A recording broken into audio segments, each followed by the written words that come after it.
सत साहेब जी, सभी भगत भाइयों को, भगत जियो, आप सभी से मेरा निवेदन है कि आप सभी परमात्मा के इस पवित्र ज्ञान को फैलाने में सहयोग करें। मेरी वीडियोस को लाइक और शेयर करें और फेसबुक पर फॉलो और यूट्यूब पर सब्सक्राइब करें। सत परमात्मा साहेब जी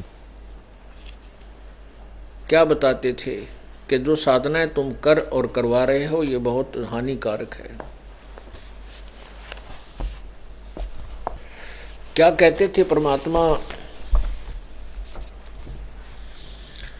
सट दर्शन सब बेख कहावे, बहुविध धू धू धार मचावे। तीर्थ व्रत करें तर बीता, वेद पुराण पढ़त हैं गीता। यो भी बैधा है, बैधे से भेद अलहदा। यो भी बैधा, बैधा का अर्थ होता है व्यर्थ। व्यर्थ। परमात्मा कहते हैं गुरु बिन काहू न पाया ज्ञाना, जो थोथा बुझ छड़े किसाना। जो थोथा बुझ छड़े मूड किसाना। वैसे किसान तो थोथा बुझ नहीं छिड़ता, किसान को तो पता होता है। मूड मूर्ख या जिसने शराब पी रखी हो वो बकवाद करे कि तो लाग जा। कहते हैं गुरु बिन काहू न पाया ज्ञाना, जो थोथा बूछड़ मूड किसाना। गुरु बिन वेद पढ़े जो प्राणी, समझे न सार रहे अज्ञानी। परमात्मा कह रहे हैं कि सट दर्शन सट भेष कहावे। सट दर्शनी ये 6 प्रकार के इनके अलग से, जैसे गिरी, पुरी, नाथ, औगड़ आदि ये 6 वैष्णव, ये 6 प्रकार के इनकी अलग डिवाइड हैं। और उपासक है ये ब्रह्मा विष्णु महेश, रजगुण ब्रह्मा, सतगुण विष्णु, तमगुण शिव जी के ही। ये वेदों को भी पढ़ते हैं, गीता को भी पढ़ते हैं और उसके विपरीत साधना करते हैं। तीर्थ व्रत करें तर बीता, और वेद पुराण पढ़ते हैं गीता। अब ये गीता का नित्य पाठ भी करते हैं, लेकिन गीता जी में जो कहा है उसके विपरीत साधना करते हैं, तो ये बेहदा है, व्यर्थ है। जैसे गीता जी में कहीं पर भी किसी को व्रत या तीर्थ करने का आदेश नहीं है, बल्कि मनाही है। गीता जी अध्याय नंबर 6 के श्लोक 16 में कहा है कि हे अर्जुन, ये योग, योग माने भक्ति, साधना।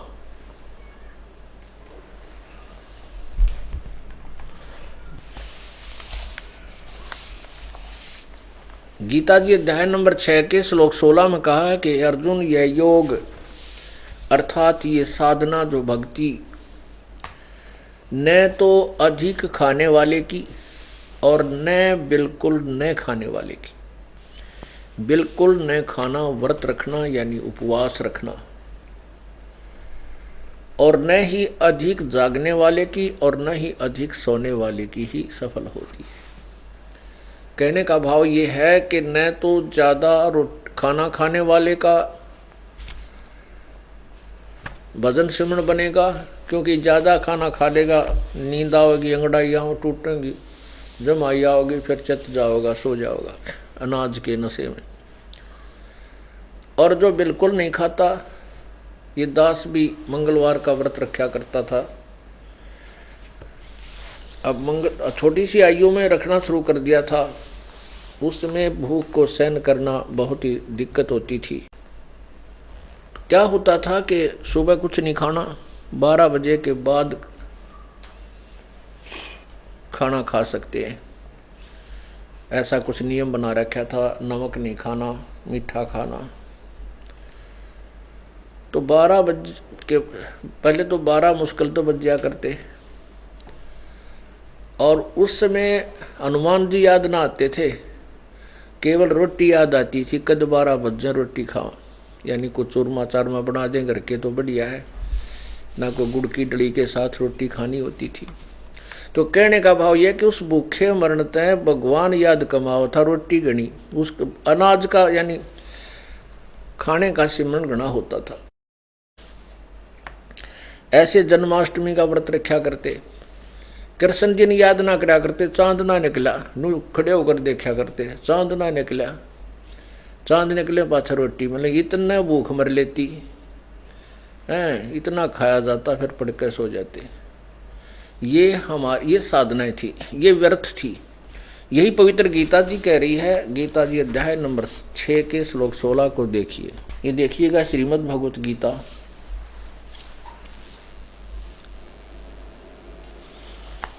अध्याय नंबर 6 और श्लोक नंबर 16। हे अर्जुन, यह योग अर्थात भक्ति न तो बहुत खाने वाले का और न बिल्कुल न खाने वाले का तथा न बहुत सैन यानी सोने वाले का स्वभाव वाले का और न ही सदा जागने वाले का ही सिद्ध होता है।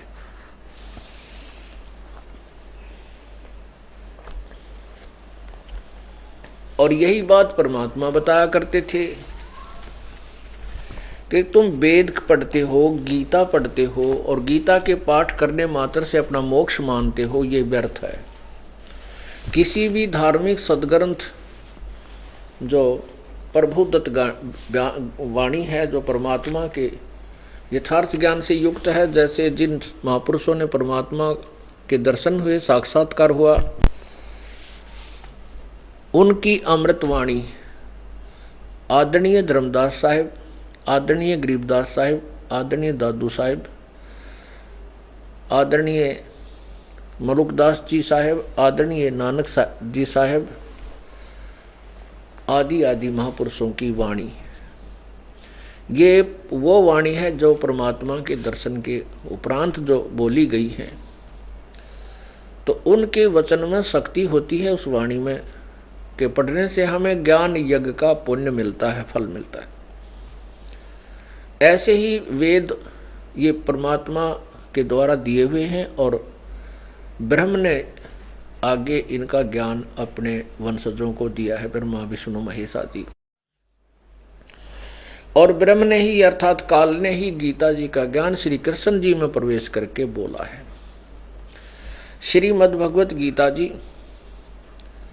और चारों वेद, चारों पवित्र वेद और पवित्र अमृतवाणी उन महापुरुषों की जो अभी जिनके नाम गिनाए, इनके पाठ करने मात्र से केवल एक ज्ञान यज्ञ का फल मिलता है। और यज्ञ क्या होती है? यज्ञ तो इतना काम करती है जैसे खेत में गेहूं बीज दिया और उसमें खाद और पानी जब डाला जाता है तो वो फसल प्रफुल्लित होती है, परिपक्व होती है, उसका लाभ मिलता है। अब कणक बोई नहीं, गेहूं बोया नहीं और खाद और पानी डालते रहे तो क्या मिलेगा? अड़ंगा पैदा हो जाएगा, उसमें कुबाड़ खरपतवार। तो ऐसी साधना हम कर रहे थे और गेहूं के स्थान पर हमने भांग बो दी, अर्थात यथार्थ भक्ति सतनाम ना जाप किया, अन्य जाप करते हैं, उनसे सिद्धियां आ जाती हैं। जैसे किसी भी सदग्रंथ के एक श्लोक की आवृत्ति करने से उससे कुछ सिद्धियां आ जाती हैं और ज्ञान यज्ञ का फल मिलता है, बस मोक्ष नहीं। जैसे इन अनाड़ी लोगों ने ब्रह्म गायत्री मंत्र बना रखा था।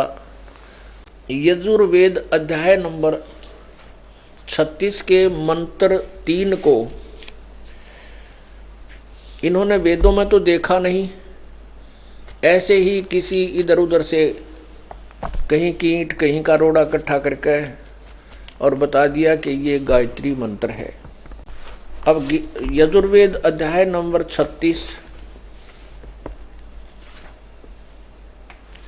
का 3 जो मंत्र है वो है ओम। ओम नहीं है उसके अंदर अक्षर, भूर भवः स्वः तत्व सवितुर्वरेण्यम भर्गो देवस्य धीमहि धियो यो न प्रचोदयात् है। इसके साथ ओम मंत्र नहीं है, आप देखिए अपनी आंखों से। यह है यजुर्वेद, ये महर्षि दानंद सरस्वती द्वारा अनुवादित, और ये कहाँ से प्रकाशित है? प्रकाशक है सार्वदेशिक आर्य प्रतिनिधि सभा 2/5 महर्षि सिद्धांत भवन, रामलीला मैदान, नई दिल्ली। इसके प्रश्न नंबर 1155। ये अध्याय है 60 अध्याय 60 तीसरा अध्याय 60 माने 30 6 36 36वां अध्याय है ये। इसका ये तीसरा मंत्र है, ये वाला, ये तीसरा मंत्र है। इसमें लिखा है, ये तीसरा मंत्र है,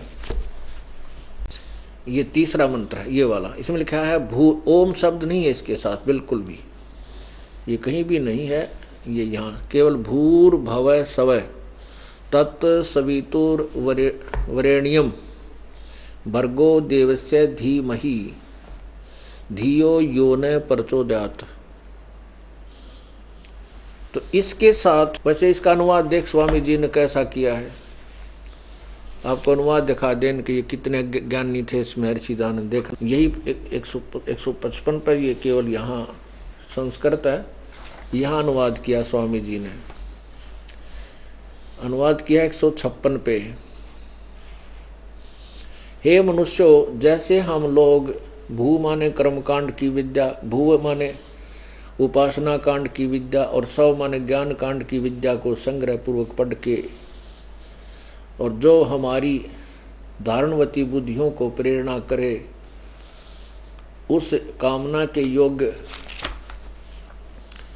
समस्त ऐश्वर्य देने वाले परमेश्वर के उस इंद्रियों से निग्रहण करने योग्य प्रोक्ष सब दुखों को नाशक तेज स्वरूप का ध्यान करें, वैसे तुम लोग भी ध्यान करो। अभी न कित रो है, कहते हैं उस परमात्मा के उस तेज स्वरूप, यानी तेजो में शरीर है उस भगवान का, और उस तेज स्वरूप ध्यान जो इन आँखों से नहीं देखा जाता उसका ध्यान करो।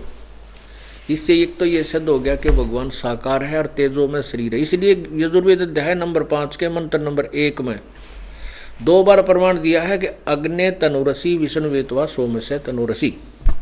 अग्नि माने तेजो में शरीर युक्त परमेश्वर का, तनु माने शरीर, असी माने है,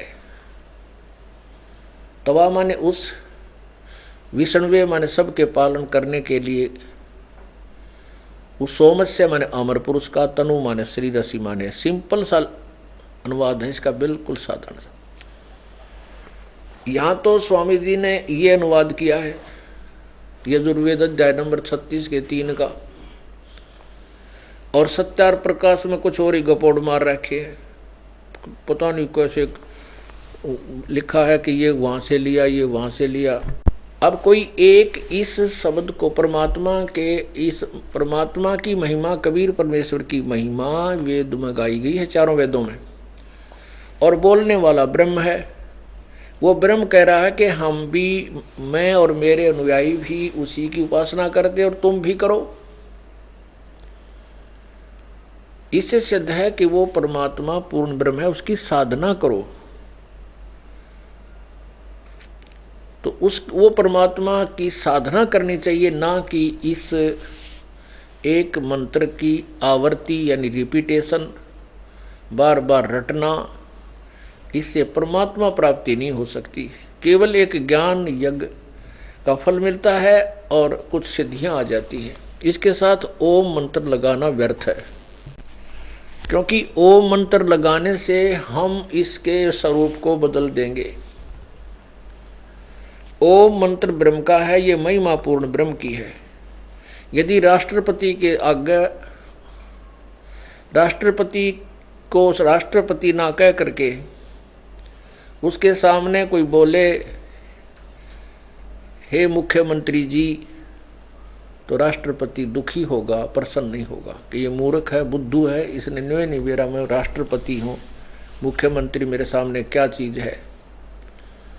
या प्रधानमंत्री जी को कहे मुख्यमंत्री जी तेरी जय जयकार हो, तो एक भी ना सुने उस पागल की। तो ऐसे ही हम इसके, जिसको हम गायत्री मंत्र कहते हैं, ये नहीं है, ये तो वेद यजुर्वेद का 36वें अध्याय का तीसरा मंत्र है। इसकी बार बार रिपीटेशन करने से मोक्ष नहीं हो सकता। कुछ सिद्धियां आ जाती हैं, भांग वो दीवा भांग, वो भांग पैदा हो जाती है, सिद्धियां आ जाती हैं। और जैसे खेत में गेहूं ना बो करके खाद और पानी डालते रहे जमीन में, तो उसमें अपने आप घास फूस अड़ंगा पैदा हो जाएगा, लेकिन जीवन दाता गेहूं नहीं होगा। इसी प्रकार यज्ञ का इतना ही फल है, जैसे कोई बीमार है, रोगी है, उसको भयंकर रोग है, ग्लूकोज चढ़ाया जाता है।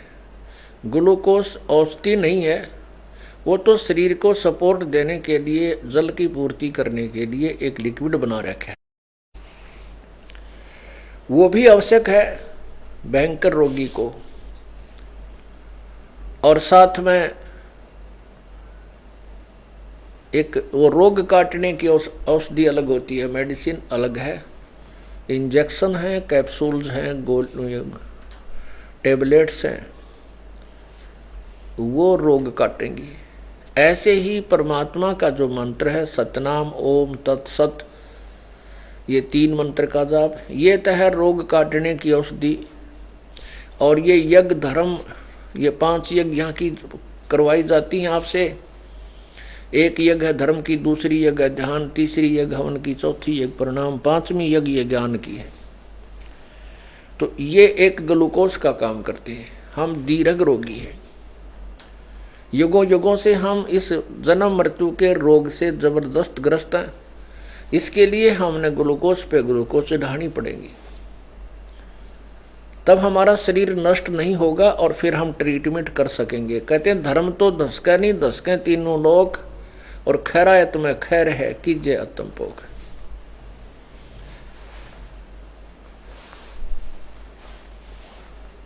तो इस प्रकार पहले तो भगवान की क्रिया को बिगाड़ा इन्होंने, कि इससे सिद्ध है कि भगवान अल्पज्ञ है। उसने इस यजुर्वेद अध्याय नंबर 36 के मंत्र 3 का आगे ओम ना लाया, और जिन ऋषियों ने अनाड़ियों ने उसके साथ ओम लगा कर रटना लानी शुरू कर दी, वो भगवान से भी शाणे यानी चतुर हो गए। ये बुद्धिमान नहीं थे, ये चतुर थे। चतुर का अर्थ दूसरी भाषा में क्या कहते हैं? चतुर प्राणी चोर है, ये मूड मुग्ध है ठोठे, संतों के नहीं काम के, इनको दो गल जोटे। चतुर प्राणी तो वो है जो गलत साधना पर आरूढ़ किए हुए हैं, गलत सत ज्ञान भर के उनके बना करके अपनी पुस्तकें बना दी, जनसाधारण को गुमराह कर दिया। वो तो चातुर प्राणी थे, वो चोर थे, वो वेदों और गीता के विरुद्ध ज्ञान देते रहे। अब परमात्मा कहते हैं कि साक्षात जो देख कर के प्रमाणों को नहीं मानते वो मूढ़ हैं। तो चातुर प्राणी चोर हैं, ये मूढ़ मुग्ध हैं ठोठ, ये मारे नहीं काम के, ये तो वहीं मरे रहे उनके पास ही, उनके इनके दोनों के दे गड़जोट। अर्थात जैसे एक पशु ने दूसरे पशु का बांध दिया करे ना, वो धक्के खाए जाए, एक जगह जाए इधर ना भागे और को ना सतावें। तो कहते हैं वो अज्ञानी जो प्रमाण देखकर भी ना मानते, उन्हें नाड़ियाँ के पास बैठे हैं, उन्हीं को गुरु मानने बैठे हैं, उनके अंदर 100 त्रुटियाँ देखकर उनके विचारों में, उनके व्याख्या में, और फिर भी नहीं मानते, वो मूढ़ हैं। कहते वो तो वही मरे रहे। और वो चातुर प्राणी चोर हैं, वो चोर हैं, वो अपनी चोरी को छुपाए बैठे हैं, वो प्रत्यक्ष नहीं होने दे रहे, छुपाते रहते हैं। तो यहाँ कहते हैं सट दर्शन सट भेष कहावे, धू धू बहुविध धू धू धार मचावे। बे तीर्थ व्रत करें तर बीता, वेद पुराण ये पढ़ते हैं गीता, ये भी बैदा है बैदे से भेद अलैदा, ये भी बैदा।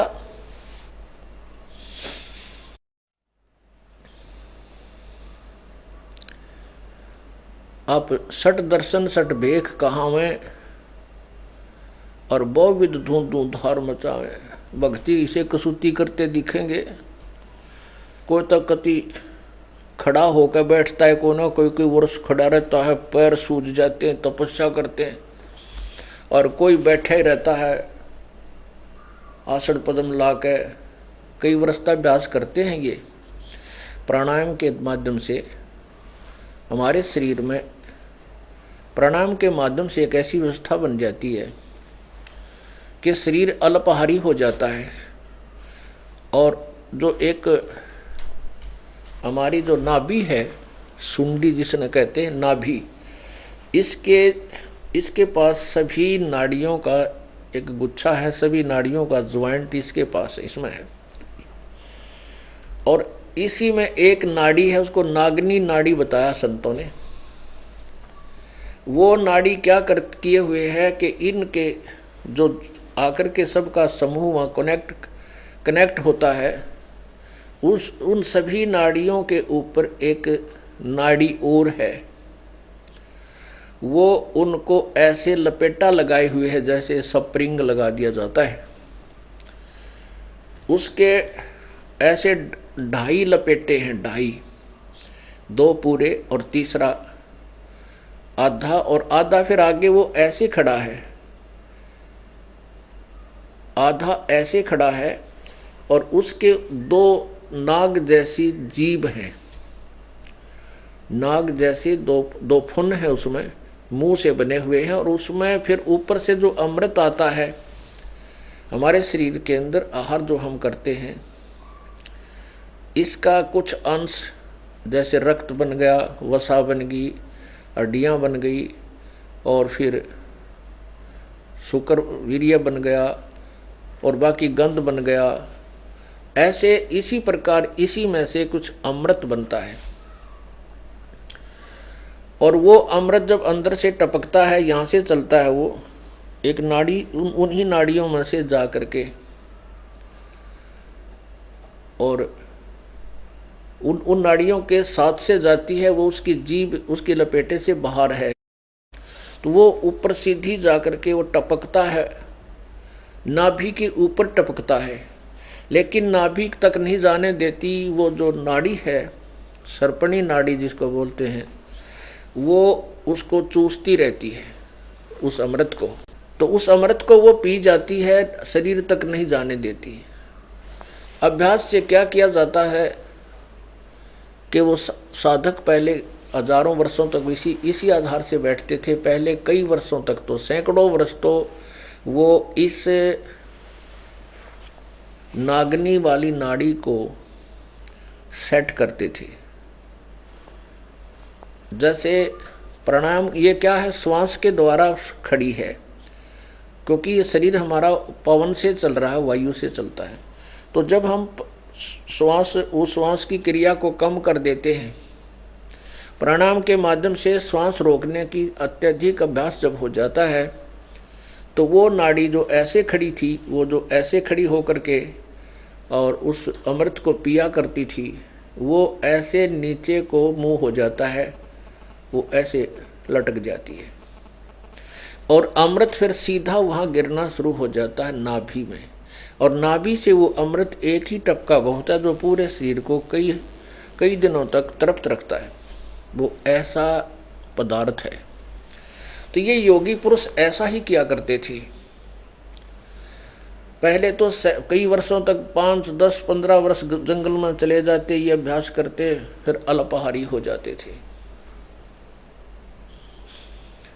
तो उनको देखकर फिर वो क्या कर सोचते थे कि अब तुम बिल्कुल परिपक्व हो गए हो, तुम्हें भूख की आवश्यकता नहीं, प्यास लगती नहीं। उसी को वो अपनी उपलब्धि मान लेते थे, क्योंकि उनके पास सत्यनाम नहीं था, मोक्ष मंत्र नहीं था। इसलिए वो साधना तो इतनी जबरदस्त करते दिखा करते थे, परंतु वो अपना जीवन बर्बाद करते थे। डेम्ब करें डूंगर चढ़े ये अंतर झीनी झूले, जग जाने बंदगी करें ये बोवें सूल बबूले। जैसे एक श्रृंगी ऋषि था, उसने यही अभ्यास किया कई वर्षों तक। फिर वो अयोध्या के जंगल में बिल्कुल निकट सी आकर के बैठ गया और सारा दिन मैं एक बार वृक्ष की छाल को ऐसे जीभ लगाता था, सारा दिन तृप्त रहता था।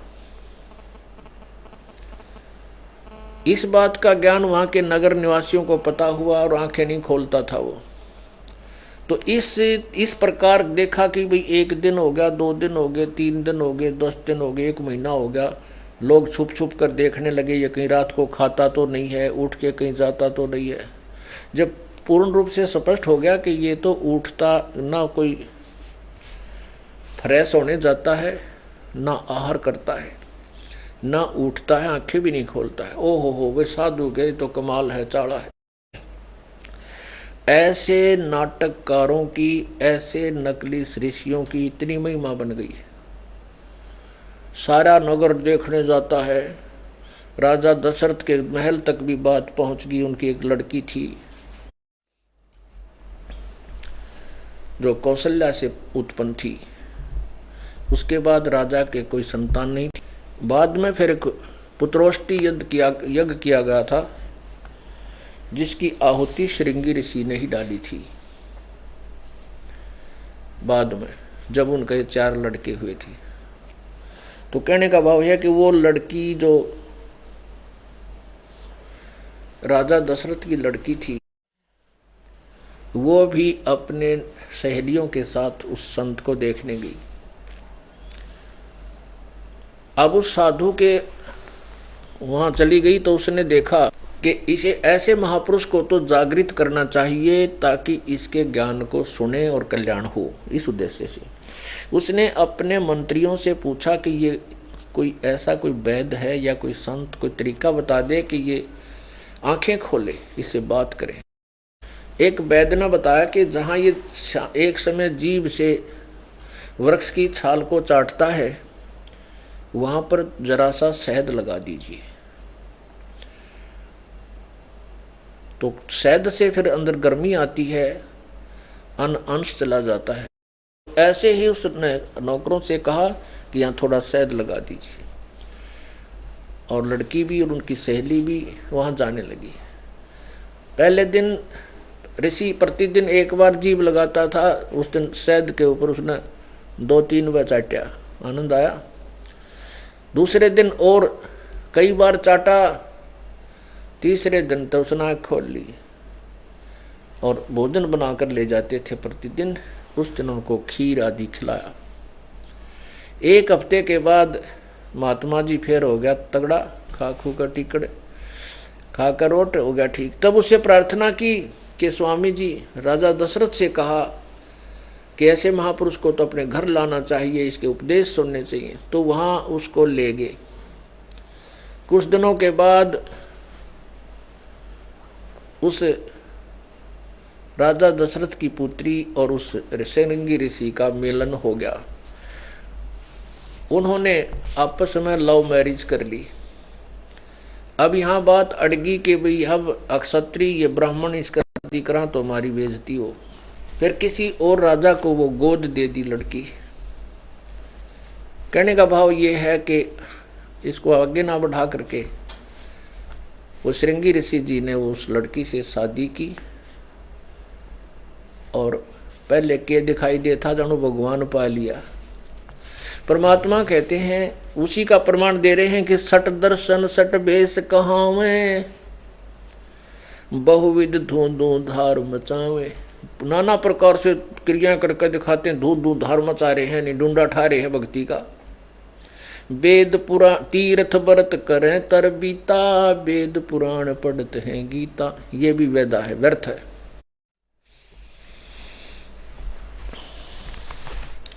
चार संप्रदा 52 दवारे, जिन्हों नहीं निज नाम बेचारे। 4 संप्रदाएं और 52 दवारे, जिन्हों नहीं निज नाम बेचारे, जिनको निज नाम वास्तविक मंत्र मोक्ष मंत्र के विषय में इन्होंने कभी निर्णय नहीं लिया, ना इनकी बुद्धि गई। इन्होंने इस पर कोई विचार नहीं किया, अपनी देखा देखी साधनाएं करते रहे जो शास्त्र विरुद्ध थी, मनमाना आचरण करते रहे। 4 संप्रदा 52 दुआरे, जिन्हों नहीं निज नाम विचारे।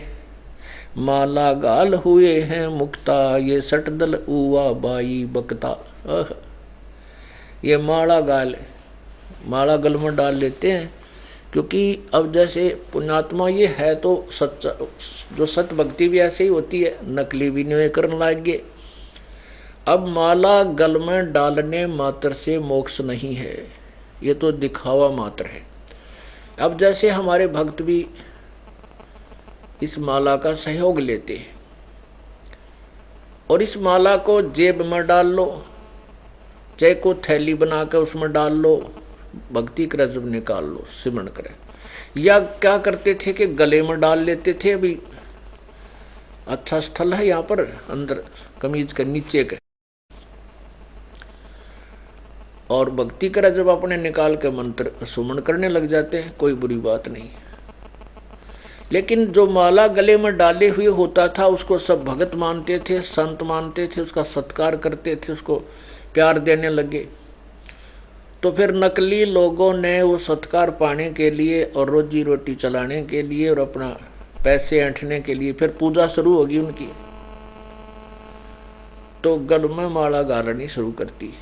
जिसने एक माला डाल रखी है उसका सब सत्कार करने लगे, उसको संत भगत मानने लगे।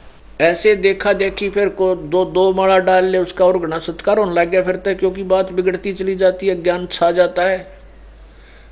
केवल ये रह जाती है इसने माला पहन रखी है तो भगत है, आज हमारा खाना खाओ, चलते 10 रुपये पूजा दे दो। फिर जिसने 2 गाल ली तो उसने और ज्यादा बढ़िया भगत मानने लगे, जिसने 4 डाल ली उसको और ज्यादा भगत मानने लगे, को हो भगत तो यूं पड़ा 4 माला पहन रहा। अब ये सत्कर मानना ऐसे ही अज्ञान छाता छाता पूरा अंधेरा हो जाता है। तो यहां परमात्मा कहते हैं कि माला गाल हुए हैं मुक्ता, सटदल उवा बाई बकदा है। ये सभी सटदल, ये 4 संप्रदा, यही इन भगवानों के उपासक हैं, ये 4 संप्रदाय। तो इनमें क्या है, ये ब्रह्मा विष्णु महेश के ही उपासक हैं। कोई ब्रह्म तक की साधना वेदों से ओम नाम लेकर के, और साथ में फिर ये हठ योग जो नहीं करना चाहिए इसका भी मिश्रण करके साधना करते हैं। और फिर क्या बताते हैं कि अभी प्रारब्ध लिखा तो भोगना ही पड़ेगा, ये तो कटे नहीं, ये तो दुख तुम्हारा बना ही रहेगा, भक्ति करो।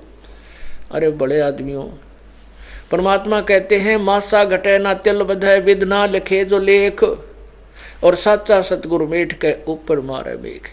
ये तो सत्य है कि उस परमात्मा के लिखे हो लेख को ये ना ब्रह्मा ना विष्णु ना शिव ना ब्रह्म ना परब्रह्म ना ये ऋषि ना संत कोई नहीं मिटा सकते। केवल पूर्ण संत जो पूर्ण परमात्मा का सत्य साधक तत्वदर्शी संत है, वो प्रारब्ध के दुख को मिटा सकता है, काट सकता है।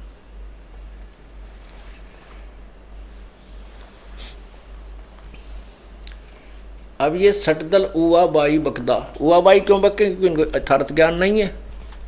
ये देखिएगा श्रीमद् देवी भागवत, श्रीमद् देवी भागवत, और ये गीता प्रेस गोरखपुर से प्रकाशित। इसके अनुवादक हैं हनुमान प्रसाद पोदार, चिमन लाल गोस्वामी, और ये गीता प्रेस गोरखपुर से प्रकाशित है।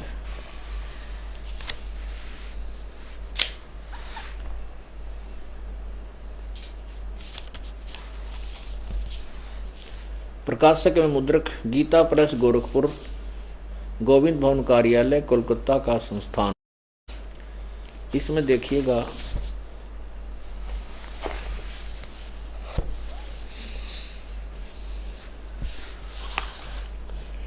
व्यास जी कहते हैं, देवराज इंद्र की बात सुनकर बृहस्पति जी उनसे कहने लगे। बृहस्पति कौन है? देवताओं का गुरु। बृहस्पति जी कहने लगे कि प्रारब्ध कर्मों का अभाव बिना भोगे नहीं हो सकता। प्रारब्ध कर्मों का अभाव बिना भोगे नहीं हो सकता, यह स्पष्ट है। आर्य संपूर्ण देवता तुम्हारे सहायक हैं। तुम स्वयं भी बुद्धिमान हो, फिर भी जो होनी है वह होकर ही रहेगी, तुम इसे टाल नहीं सकते। आगे देखिए।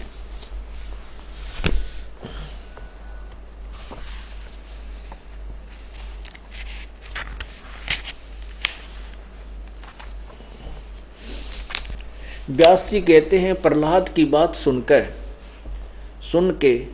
सुनने के पश्चात शुक्राचार्य ज्ञान दृष्टि से सब कुछ देखकर प्रसन्न हो गए। ये शुक्राचार्य राक्षसों का गुरु और बृहस्पति जी देवताओं का गुरु, अब दोनों का निचोड़ हो जाएगा।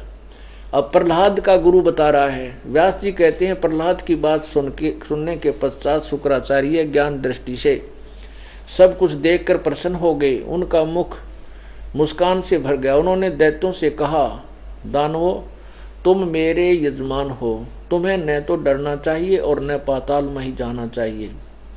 अपने सत मंत्रों से के प्रभाव से मैं तुम्हारी रक्षा कर लूँगा। धर्म के मर्मज्ञ महास्यो, प्राचीन समय में ब्रह्मा जी के मुख से मैंने जो बात सुनी है, ब्रह्मा जी भी यही कह रहे हैं, उसे बता रहा हूँ, सुनो। यह वचन बड़ा ही हितकर है, सत्य और अटल है। उन्होंने कहा कि होने वाली बातें अवश्य होकर रहती हैं। धरातल पर कोई भी ऐसा सुयोग्य पुरुष नहीं है जो प्रारब्ध को विफल कर बनाने में समर्थ हो सके।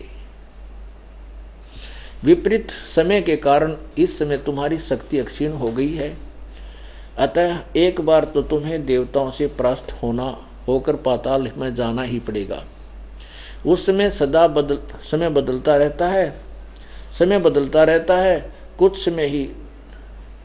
कुछ ही दिन पूर्व तुम सम्राट रह चुके हो।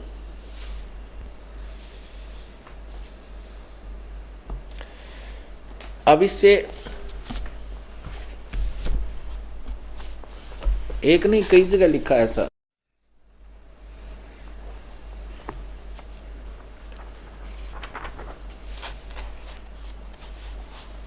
ये देखिएगा, ये सकंद, छठा सकंद चल रहा है, छठा सकंद। इसमें प्रश्न नंबर 412 पर शरीर धारण कर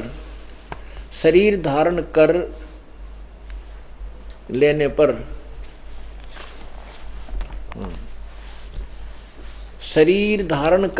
पर काल की प्रेरणा से कर्मों के कर्म चालू हो जाते हैं। प्रारब्ध कर्म उसे समझना चाहिए जिसका फल भोग लेने पर ही फिर कुछ शेष नहीं रह जाता। शरीर धारण कर लेने पर काल की प्रेरणा से कर्म चालू हो जाते हैं। प्रारब्ध कर्म उसे समझना चाहिए जिसका फल भोग लेने पर ही फिर कुछ शेष नहीं रह जाता। प्राणियों को प्रारब्ध कर्म अवश्य भोगना पड़ता है, इसमें कोई संशय नहीं है।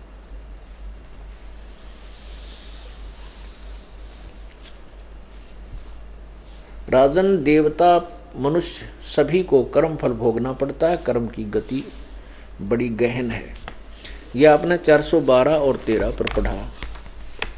ये आप 283 पर देखिए। ये सकंद 5वां है, आपको पहले सुना दिया लेकिन प्रश्न नहीं दिखा पाया था मैं। प्रारब्ध कर्मों का अभाव बिना भोगे नहीं हो सकता, यह स्पष्ट है। आर्य संपूर्ण देवता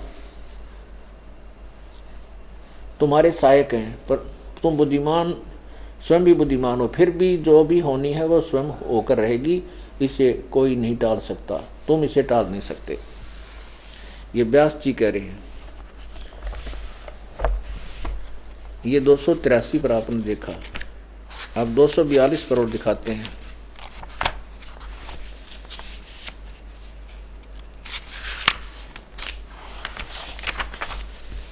ये 243 पे, 243 पे इस पे लिखा है। व्यास जी कहते हैं, प्रहलाद की ये बात सुनने के पश्चात शुक्राचार्य ज्ञान दृष्टि से सब कुछ देखकर प्रसन्न हो गए। उनका मुख मुस्कान से भर गया। उन्होंने दैत्यों से कहा कि दानव, तुम मेरे यजमान हो, तुम्हें न तो डरना चाहिए और न पाताल में जाना चाहिए। अपने सत मंत्रों के प्रभाव से मैं तुम्हारी रक्षा कर लूँगा। देखिए यही कितनी दोगली बात है इनकी। यहाँ तो कह रहे हैं शुक्राचार्य कि मैं तुम्हें पाताल नहीं जाना चाहिए, नहीं जान दूंगा, तो अपने मंत्रों से तुम्हें रक्षा कर लूँगा। आगे क्या कहता है, धर्म के मर्मज महाशो, प्राचीन समय में ब्रह्मा जी के मुख से मैंने जो बात सुनी है उसे बता रहा हूँ, सुनो। यह वचन बड़ा हितकर है, सत्य और अटल है। उन्होंने कहा था कि होने वाली बातें अवश्य होकर रहती हैं। धरातल पर कोई भी ऐसा नहीं, सुयोग्य पुरुष नहीं है जो प्रारब्ध को विफल कर बनाने में समर्थ हो सके। हे भगवान, ये सारे भांग पी के बोला करते ऐसा मत लगे मैंने। ऊपर कह रहा है कि तुम घबराओ मत, तुमने पाताल नहीं जाना चाहिए, मैं तुम्हारी अपने मंत्रों से रक्षा कर दूंगा। ये तय रोजी रोटी अपने साथ लाए रहने के लिए बकवाद, और सच्चाई बता रहा है कि ब्रह्मा की ये बात अटल है, मैंने सुनी थी कि प्रारब्ध कर्म को टाला नहीं जा सकता, तुम पाताल जाओगे। और तेरा गजब हुई। सुनने वाले भी मेरे ख्याल शराब पी कर बैठते होंगे उसके पास, तो वैसे तुरंत झूठ बोल रहा है। अब यहाँ क्या है कि हम ये गुरुजन इतने चतुर थे, शिष्यों को बांध दिया करते हैं कि गुरु की बात में कोई विक्षेप नहीं आना चाहिए, गुरु के वचन को मानना। जो सच्चाई तो यही है, मर्यादा यही है, लेकिन नकली गुरुओं पर लागू नहीं होती, उनके आदेश की पालन नहीं करना चाहिए। लेकिन वो बेचारे इतने भयभीत हो जाते हैं कि गुरु जी की बात को हम नहीं समझ सकते, ये क्या कह रहे हैं, यहाँ क्या बोल रहे हैं, आगे क्या बोलेंगे। बस अपना आँख मीच कर जो उन्होंने बता दी, उनसे साधना कर ली, कुछ सिद्धियाँ हो जी, थोड़े बहुत काम सर गए, और फिर काल के जाल में चौकस फंस गए। तो यहाँ क्या बताते हैं, माला गाल हुए हैं मुक्ता, सटदल उआ बाई बकदा। उआ बाई बक्के देख ले। एक तरफ तो कह रहा है कि तुम्हें नहीं जान दूंगा, पाताल नहीं जाना चाहिए, अपने मंत्रों से तुम्हारी रक्षा कर लूंगा। फिर कहता है कि तुम्हें पाताल तो जाना ही पड़ेगा, क्योंकि मैंने ब्रह्मा जी के वचन सुने थे, वो बता रहा हूं। ये सत्य है, अटल है कि प्रारब्ध टल नहीं सकता।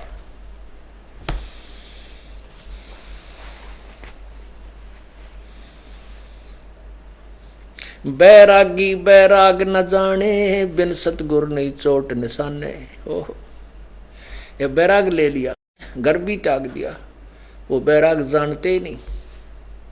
और बिना सतगुर नहीं चोट निशाने, पूर्ण संत के बिना, ये तत्व ज्ञान प्राप्त हुए बिना वो हम साधना गलत करते हैं। सत साधना नहीं हो सकती बिन सतगुर नहीं चोट निशाने, यानी ठीक ठिकाने की साधना परम संत के बिना नहीं हो सकती।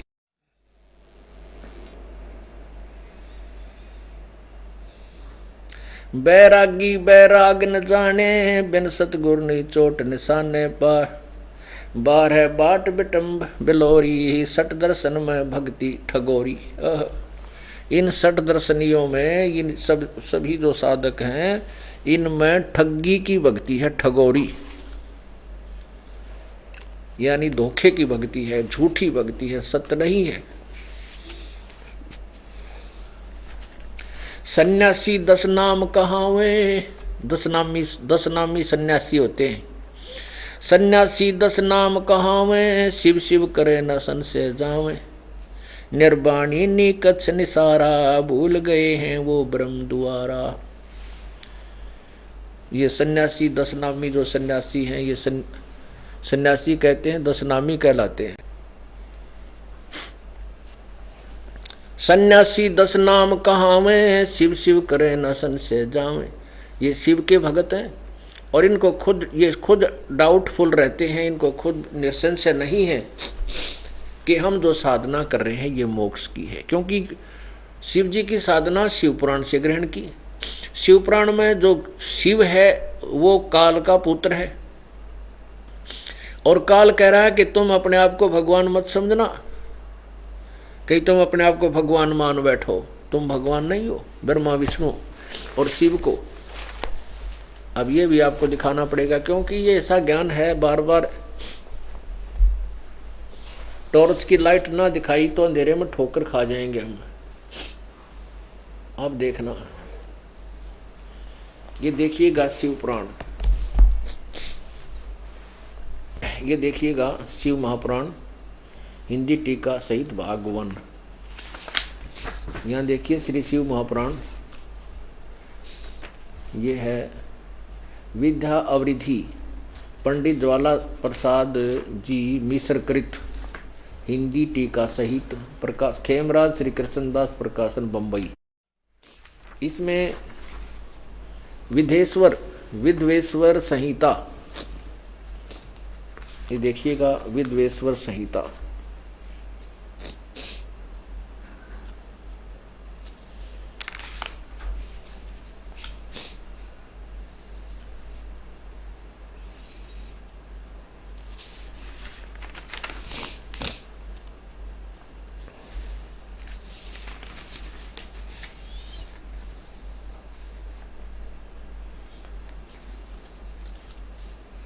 ये देखिएगा विद्वेश्वर संहिता, ये है विद्वेश्वर संहिता,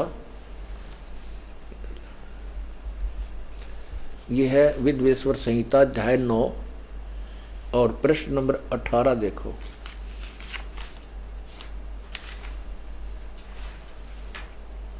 प्रश्न नंबर 17, ये 17 इस पे क्या कहा, ये काल भगवान क्या है कि एक समय ब्रह्मा और विष्णु की लड़ाई होगी।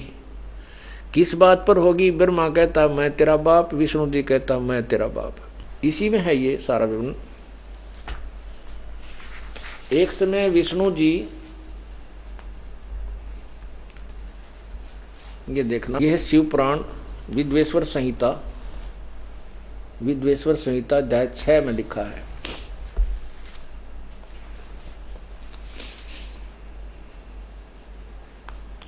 यहां लिखा है नंदीकेश्वर बोले, हे योगिंद्र, आगे एक समय विष्णु भगवान से सैया पर अपने गरुड़ आदि पार्षदों से युक्त लक्ष्मी सहित शयन करते थे। उस समय ब्रह्म ज्ञानियों में श्रेष्ठ ब्रह्मा जी, ओहो, ब्रह्म ज्ञानियों में श्रेष्ठ ब्रह्मा जी, देखिए इसके वचन फिर आ गए, अपनी सब इच्छा से ही वहां आए। सब प्रकार सुंदर सेज पर शयन करते हुए कमल लोचन विष्णु जी से पूछने लगे, तुम कौन हो? देखो यहाँ तो ब्रह्म ज्ञानी कह रहा है, इसने ना बेरा यू कौन है, नो कह तुम कौन हो जो मुझे देखकर अभिमानी पुरुष के समान शयन करते हो? हे वत्स, हे बेटा, उठो, देखो मैं तुम्हारा स्वामी यानी मालिक आया हूँ। आए हुए गुरु को देखकर जो अभिमान करता है उस द्रोही मूड का प्रायश्चित होना चाहिए, उचित है। यह सुनकर विष्णु जी के अंतर में क्रोध हुआ, परंतु बाहर से शांत रहे और बोले, वत्स, हे बेटा, तुम्हारा मंगल हो, बैठो, इस आसन पर विराजो। इसमें तुम्हारा नेत्र कुटिल और मुख वक्र क्यों हो गया? बांगा मुंह क्यों कर रहा है तुम? ब्रह्मा जी बोले, हे बेटा वत्स विष्णु, हे बेटा विष्णु, तुमको समय के प्रभाव से अभिमान है। हे पुत्र, मैं तुम्हारा रक्षक और जगत का पिता मैं हूँ। विष्णु जी बोले, यह तो सब जगत मुझ में सतीत है, तुम चोर के समान किस प्रकार अपना कहते हो? इस प्रकार तो इनका झगड़ा हो गया। तो कहते हैं ये लड़न मरने तैयार हो गए। ये हमारे भगवान थे जिनकी हम पूजा किया करते थे, हम इनकी पूजा करा करते, ये हमारे भगवान थे। जैसे तीसरी कक्षा के बालक लड़ा करें, मैं तेरा बाप, उन्होंने मैं तेरा बाप, वो उसका गला पकड़े, दे मुक्का, फिर टीचर छुटावे क्या दूसरे बालक छुटाया करें। ये बालका की तरह लड़े। ब्रह्मज्ञानी कह रहे हैं, ये ब्रह्मज्ञानियों में महान, यहाँ के इसे ब्रह्मज्ञानी। ओए होए पुण्यात्माओं, जब आप सत्य से परिचित हो गए तो आप रोगे बैठ करके उन नकली ऋषियों, संतों, गुरुओं, ब्राह्मणों को, मुल्ला और काजियों को, जिन्होंने काल के दूत का पक्का रोल कर रखा है। यही सदग्रंथ पुराणों पर हम आश्रित थे। पुराणों के विषय में क्या लिखा, सच्चाई हमारे तक पहुंचाई नहीं तो वह गुरु नहीं थे। अब देखना 70वें अध्याय में उसी के सिलसिले में नंदीकेश्वर बोले, इस प्रकार भगवान ने, अब ब्रह्म का रोल शुरू हो गया, भगवान ने उन नम्र हुए ब्रह्मा और विष्णु पर अनुग्रह कृपा करके उनके युद्ध में जो परस्पर उनकी सेना मारी गई थी उसको अपनी शक्ति से जीवा कर उठाया। तो काल कहता है, मेरे सकल और निष्कल भेद से दो रूप हैं, परंतु और ईश्वर नहीं, इस कारण उनके दो रूप नहीं हो सकते। पहला सतम रूप और दूसरा पीछे मूर्तिमान रूप धारण किया। यो नंदीकेश्वर यानी वो बैल बोल रहा है। इसमें ब्रह्म रूप निष्फल या निष्कल है, ब्रह्म रूप निष्कल है और ईश्वर रूप सगुण है। मेरे ये दोनों रूप सिद्ध हैं, दूसरे किसी के नहीं। वो काल बोल रहा है और नंदीकेश्वर बता रहा है, हो सकते हैं। इस कारण से तुम दोनों को अथवा दूसरों को ईश्वर तव की प्राप्ति नहीं हो सकती। तुमने जो अज्ञानता से अपने को ईश माना, भगवान मान लिया, यह बड़ा ही अद्भुत हुआ। इसके दूर करने को ही मैं रणस्थान में आया हूँ। अब तुम अपना अभिमान त्याग कर मोदीश्वर में अपनी बुद्धि लगाओ। मेरे प्रसाद से लोक में सब पदार्थ प्राप्त होते हैं, प्रकाश करते हैं। अब आगे देखना, अब यहां विचलित हो जाते हैं। हे पुत्रो, ये 18 नंबर पृष्ठ पर कहता है, हे पुत्रो, ये 18 नंबर पृष्ठ है, ये 18 शिवपुराण और विद्वेश्वर संहिता 1 अध्याय 10। वो काल बोल रहा है, ब्रह्म महाशिव सदाशिव, हे पुत्रो, यह कृत आपने तप से प्राप्त किया है जो कि सृष्टि की उत्पत्ति और पालन कहता है। दोनों ब्रह्मा विष्णु महेश को कहते हैं, तुमने अपने तप करके, हे पुत्रो, यह कृत आपने तप से प्राप्त किया है जो कि सृष्टि की उत्पत्ति और पालन कहता है, सो मैंने प्रसन्न होकर तुम्हें दिया है। इसी प्रकार से दूसरे दो कृत रुद्र और महेश को प्रदान किए हैं, परंतु अनुग्रह कृत कोई भी पाने को समर्थ नहीं है। परमात्मा कहते हैं, ये 10 नामी सन्यासी 10 नाम कहावे हैं, शिव शिव करे न संशय जावे।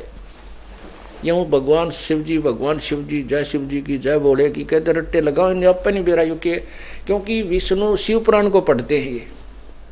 और जिसने ये चैप्टर भी पढ़ा होगा, जो शिव जी पुराण पढ़ते हैं, तो इससे क्या निर्णय लेंगे वह कि इस महेश से ऊपर कोई और है और वो भगवान है, ये भगवान नहीं। फिर भी नो जय हो बोले कि इन्हें मेरा तुम कह क्या रहे हो और इनकी हिस्ट्री क्या बता रही है। तो परमात्मा कबीर परमेश्वर जी यही तत्वज्ञान जो दास आपके समक्ष प्रत्यक्ष कर रहा है, यही बताया करते थे। 10 सन्यासी 10 नाम कहावे, शिव शिव करे न संशय जावे। निर्वाणी निकछ निसारा, भूल गए हैं ब्रह्म द्वारा। ये ब्रह्म तक भी ना पहुंचते, ये इन्हीं मौज पड़ोज हो जाते हैं। सुन सन्यासी कुल कर्मनासी, भगवे प्योंदी भूले धोंदी, छल छिद्र की भक्ति न कीजय, आगे जवाब कहो क्या दीजिए। सुन सन्यासी कुल कर्मनासी, सभी कर्मों के नाश करे बैठे हैं या अपने जन्म को बगाड़े बैठे हैं, नष्ट करे बैठे हैं। भगवे प्योंदी और भूले धोंदी, कहते हैं भगवा वस्त्र पहन कर ये अपने ऊपर जैसे कलम चढ़ाते हैं ना, प्योन चढ़ा देते हैं कलम एक पौधे पर, कहते हैं ये बनते गए भगत तय। क्योंकि जैसे एक पौधे में किसी फल में इम्प्रूवमेंट करते हैं तो उसका कलम चढ़ाते हैं और उस कलम चढ़ाने से वो अच्छे फल देने लग जाता है। कहते हैं वो चढ़ा रहे हैं कलम अपनी तरफ से थे कि हम साधु बन गए। भगत से एक सिंपल मैन से लाल कपड़े पहन कर जटा वटा रखा के उन्हें प्योंद तो चढ़ा ली कि हम संत बन गए, लेकिन वह सत साहेब जी सभी भगत भाइयों को भगत जियो आप सभी से मेरा निवेदन है कि आप सभी परमात्मा के इस पवित्र ज्ञान को फैलाने में सहयोग करें। मेरी वीडियोस को लाइक और शेयर करें और फेसबुक पर फॉलो और यूट्यूब पर सब्सक्राइब करें। सत साहेब जी।